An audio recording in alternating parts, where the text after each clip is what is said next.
బలము పొందాలంటే మంచి పునాది ఇక్కడే వేసుకోవాలి, సత్క్రియలు అనే ధనాన్ని సంపాదించుకోవాలి. మరి ఎంతమంది సిద్ధంగా ఉన్నారు? మరణాన్ని చూసి మరణం గురించి విని దూరంగా పారిపోదామా? ఇది బాగుందా?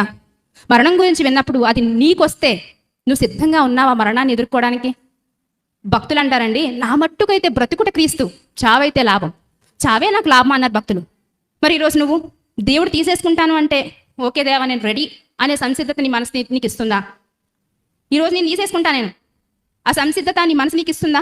ఓకే దేవా నేను చేయాల్సింది ఇంతవరకు నువ్వు నాకు ఏదైతే ఇచ్చావో ఆ పనిని నేను సంపూర్ణంగా నెరవేర్చానయ్యా, క్రియల్లో నేను నీతిగా ఉన్నాను తండ్రి, మాటల్లో నేను జాగ్రత్తగా ఉన్నాను తండ్రి, మీకు సన్నిధిలో నా కుటుంబాన్ని చక్కగా కట్టుకుంటున్నాను దేవా, ఇప్పుడు తీసేసుకున్నా నేను రెడీ తండ్రి అనే సంసిద్ధత నీలో ఉందా?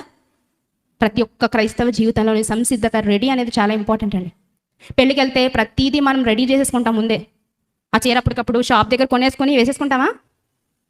ఒక నెల రోజుల నుంచి సంసిద్ధత, ప్రిపరేషన్, ఏ రంగు కట్టుకోవాలి, ఇప్పుడు ప్రెసెంట్ ట్రెండ్ ఏంటి, బ్లౌజ్కి ఏ వర్క్ చేయించుకోవాలి, ఇది ఎక్కడ కుడతారు, ఏ మోడల్లో కుట్టించుకోవాలి, దీనికి సెట్ అయ్యే హారం ఏంటి, దీనికి సెట్ అయ్యే వడ్డానాలు ఏంటి, దీనికి తలలో పెట్టుకునేవి కలర్ కాంబినేషన్స్ ఏవైతే బాగుంటాయి, ఏ చెప్పులు అయితే బాగుంటాయి, ఏ లిప్స్టిక్ అయితే బాగుంటుంది, ఎన్ని ఆలోచనలు అండి మనకి. మన పిల్లలకి ఏం కొనాలి, ఎక్కడ కుట్టించాలి, నెల రోజుల ముందు నుంచే.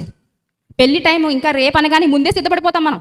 ఆ రోజు ముందు రోజులు తల స్నానాలు చేసేసి తర్వాత పొద్దున్నేరు రెడీ అయిపోయి అక్కడ ఇంకా పెళ్ళోళ్ళు కూడా రారు, ఈలోగా మనకి హడావిడి వచ్చేస్తుంది కదా. మరి దేవుని కోసం ఎందుకు నీకు ఆ సంసిద్ధత ఉందా మరి లేదా? ఒకసారి ఆలోచించండి.